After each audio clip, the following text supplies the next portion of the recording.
What is going on, guys? Welcome back to the channel, and today I will be reviewing Season 2 of Beastars. I already reviewed the first season, and as you know, Season 1 of Beastars was a massive hit, and it was getting a lot of hype, but on a personal level, the first season of Beastars actually meant quite a bit to me personally. There were just certain aspects of that story that I related to, certain scenes that hit very close to home for me, especially a lot of the themes that were very present in the show. So it was a very personal season to me, and I adored it. I gave it an A+, if you saw my review for Season 1. Now, I will say, if you have not yet seen my review for the first season of Beastars, certain parts of this plot synopsis that I'm about to say may not quite add up for you, or if you just haven't seen the first season in general, certain things might not add up, but this is still a spoiler-free review. However, certain aspects of Season 1 might be spoiled, so I'm just warning you there. Following the events of Season 1, Legoshi finds himself in the terrifying situation of tracking down the culprit responsible for the murder of Tem at the beginning of Season 1. All the while Louis is still missing, Cherryton Academy lives in dread, and our beloved cast of characters must all carry the weight of this broken world on their shoulders as it seemingly continues to crumble. I've already built up my anticipation for Season 2. Season 1 just means so much to me, and I adore that season so much.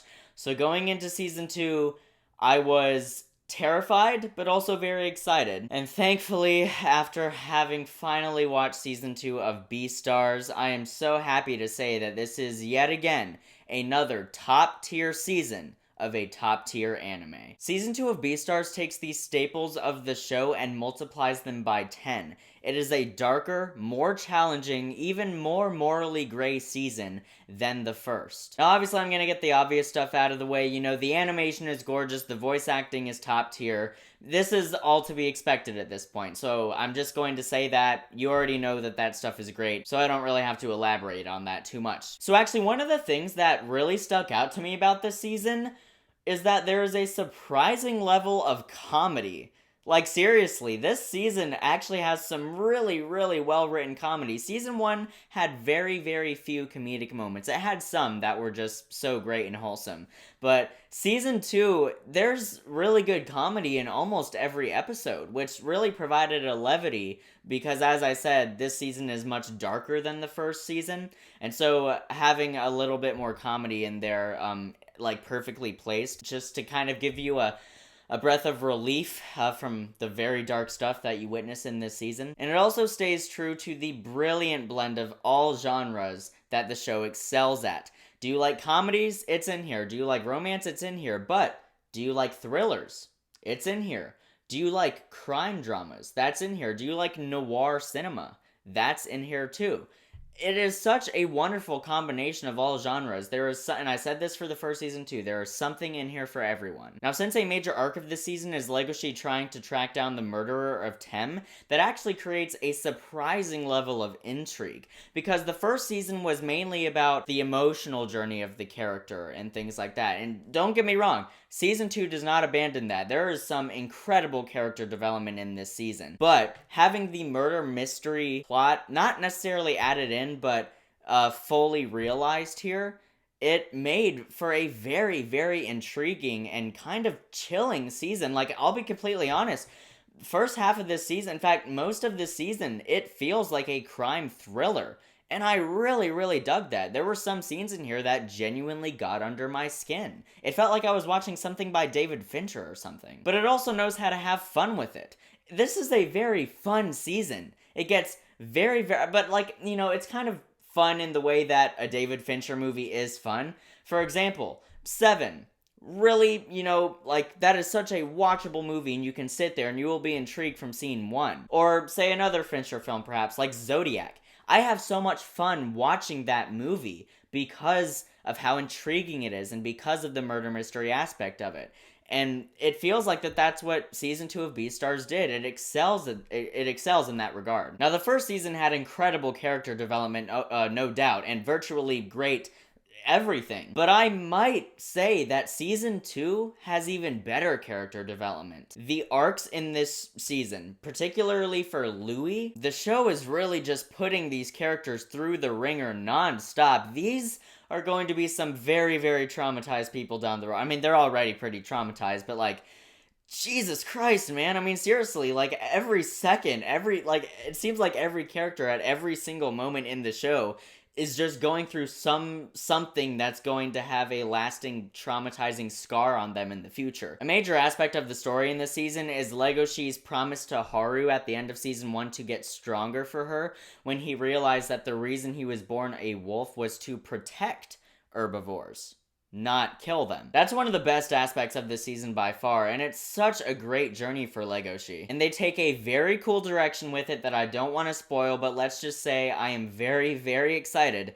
about the possibilities. When you finally figure out the truth, like the full backstory behind the murder of Tem, what led up to it, why it happened, why the person who did it, I lost it. It was insane. And I didn't expect it to affect me that deeply, but it did. Every single scene in this season, it seems like something crazy could happen, and it would just make the story that much better. The only aspect of this season that's predictable is that something unpredictable is going to happen. My only issue with this season, this is the only thing I could think of. I sat down for like a straight 45 minutes trying to think of any problem or nitpick that I had with this season, and this is definitely a nitpick, but I want to mention it because I want to give a full, like, fleshed out review. My only issue is the way in which Tem's murderer was revealed, the way they revealed who the culprit was. I wasn't disappointed about who the culprit was. You know, looking back, it makes sense, and as I said, that backstory, so powerful. It was just literally just the way it was revealed. It felt a little anticlimactic, but it makes up for that in the finale of this season, which is absolutely phenomenal. I might like it more than the finale of the first. So because of that, I'm not going to be taking off points for it because they made up for it with the finale. Like, where the reveal didn't feel too climactic, the finale, more than climactic. I mean, that was insane. That is top-tier anime content. Season 2 of Beastars is an astonishing, deeply moving, and very emotionally satisfying season of probably, you know, I'm just gonna say it, it is my favorite anime as of right now. Season 3 has been confirmed, and when I tell you that, when I saw that, I screamed for like a straight 5 minutes. So let's go ahead and grade this thing. I'm going to give Season 2 of Beastars an A+. This show is just incredible. It is such a remarkable anime, and I'm just so glad to be a part of the fandom. I love it. I love being a part of this. I love being a part of the hype, and I love being invested in this show because it really is that good. So guys, Beastars Season 2, have you seen it? What did you think about it? Comment below and let me know. Also, what is your favorite anime? What did you think of the first season of Beastars? And what other anime would you like me to review? I already have some in mind. I want to review Erased, Demon Slayer. So yeah, let me know all that stuff down below. If you haven't, check out my review for Season 1, and also check out my review for A Quiet Place Part 2, because I recently reviewed that. And also reviews to look forward to. I really want to do a video on Ex Machina. I want to do a normal review for it, and then I'm thinking I want to do an analysis of that film as well. And I'm also going to be seeing Black Widow this weekend, so I will definitely review that as well. Is it weird that that's going to be like the first MCU movie that I've ever actually reviewed on this channel? Thanks so much for watching, guys. It really does mean a lot. I'll see you in the next video, and until then, keep writing, keep shooting, and keep editing.